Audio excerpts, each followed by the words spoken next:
Welcome back to the channel, guys. As you can see, I'm still F-carless. One is getting the low pressure fuel pump recall done. One is getting new tires and an alignment, new tire pressure sensors, things like that. So one of my tractors is in place because it's sitting here. It is 105 degrees out with heat indexes of in excess of 125 degrees. So like that's 50 degrees Celsius for those of you that live in countries without cars in outer space. So yeah, it is extremely hot. My air conditioning in my shop, I usually leave it at like 80 degrees in the summertime, and it's just running nonstop. It is extremely hot here right now.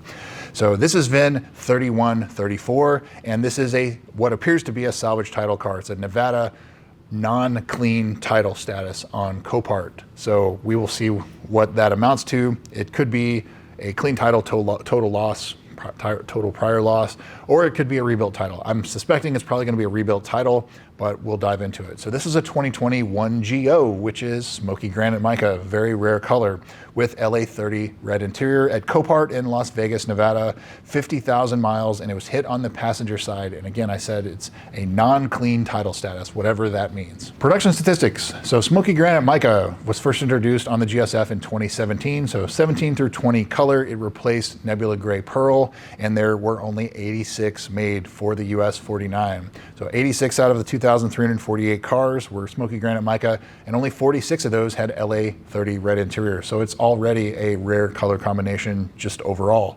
1.96% of all of the US 49 production was this color combo, 9 out of 10 for rarity. It's a pretty rare example.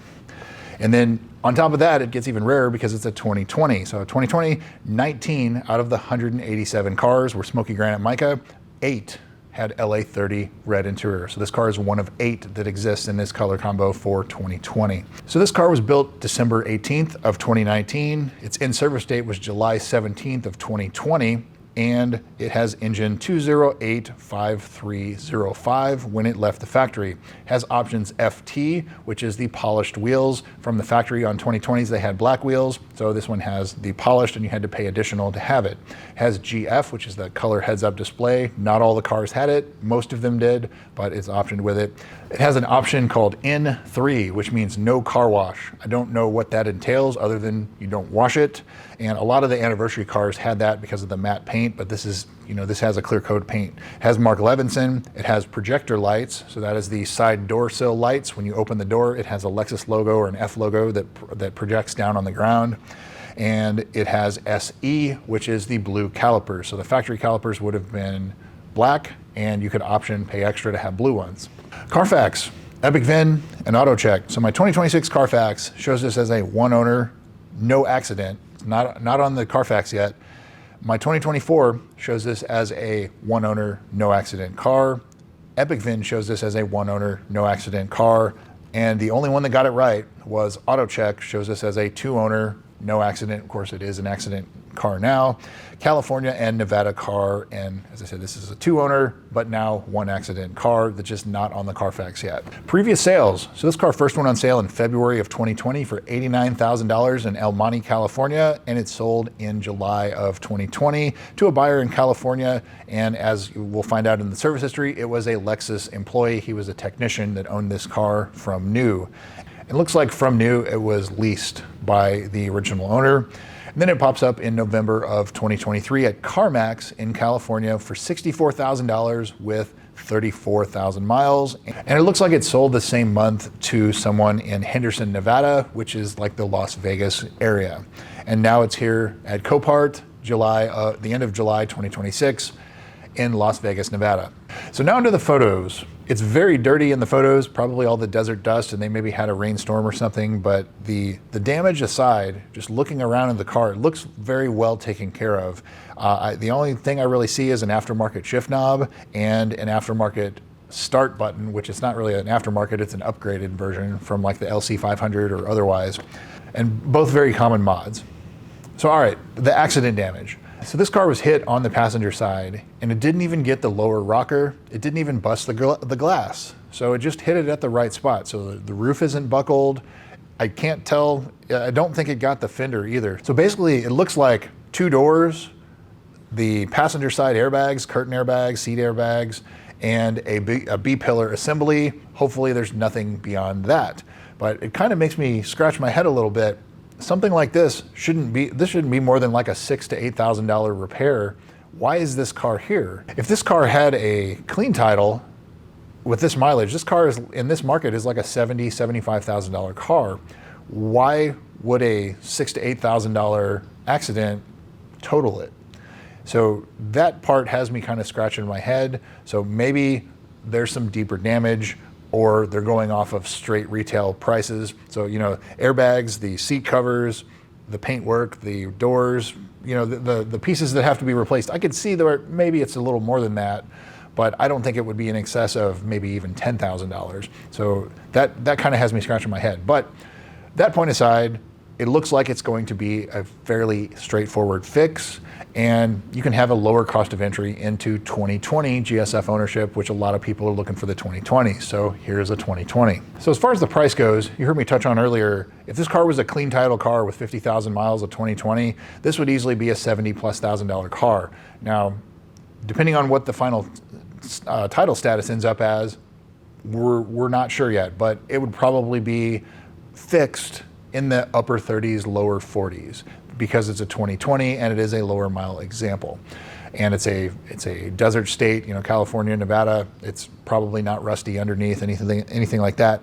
But I would suspect this car is probably going to sell at Copart in the upper 20s, and it may go higher than that. There haven't been a whole lot of 2020s. There is one that's completely totaled that's been on and off of IAAI. It's the Matador Red Mica one. That I think the buy it now on that one is like $15,000, and it was at one point in the 20s. But that car's not rebuildable. So this car definitely appears to be rebuildable, unless there's, it buckled the unibody or something like that, but that doesn't appear to be what the case is here. So as far as the service history goes, there are several services in this service history that notes that this is a Lexus employee's vehicle, and specifically he's a technician at a Lexus dealership. So he worked on his own vehicle with his own labor and paid for the parts after hours at the dealership and recorded everything in the service history.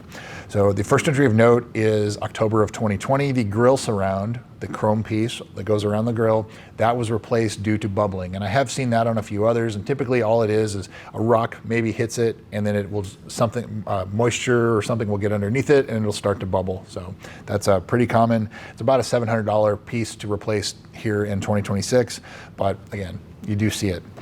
December of 2020, 5,000 miles, the left front shock was replaced because it was leaking. 17s through 20s had these adaptive damping shocks. Some of them leaked when they were brand new. This one made it to 5,000 miles before it started leaking. Some of them make it 70, 80,000 miles before they leak. So that would be something you have to factor in.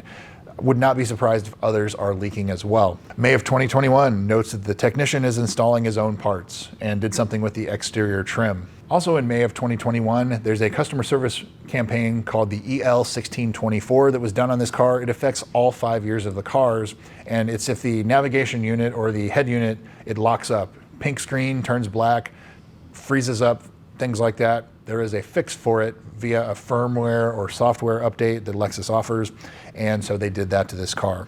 April of 2023, 18,000 miles, the tech is replacing the brakes on his own vehicle. So that kind of matches up before he traded it in. And then the last entry was April of 2024, 41,000 miles, the 40,000 mile service. I would say it's fairly well serviced overall, just not serviced very much recently or in like the last 10,000 miles. So just maybe a couple of oil changes, and that's really it. So that brings me to, would I buy this car? I think if the price was right, absolutely. It's desert state, Southern California, driven, so you don't have to worry about winter driving. It's fairly well serviced. It looks very well taken care of. It is dirty in the photos, but it looks like a great example, and I wouldn't hesitate on that side of things. Now, as far as the damage goes, I'm not a body shop guy. I understand the process, but my opinion, probably under $10,000 to get this car back on the road and fixed. I mean, hell, it's drivable as it is, but you have to replace airbags and things like that. So there is some expense that's involved, but again, if this car sells somewhere with a 2 in the first digit, that leaves room to spend 10 grand on it, and then you have a car that's worth somewhere around $40,000. So I think that's fair. I think that there is a market for this car, and I think it will sell a pretty strong number, but consider it a cheaper option as entry into GSF ownership, and it's a pretty nice example otherwise. So definitely worth checking out. Copart in Las Vegas, Nevada, 3134. Thanks again for watching. We'll see you soon.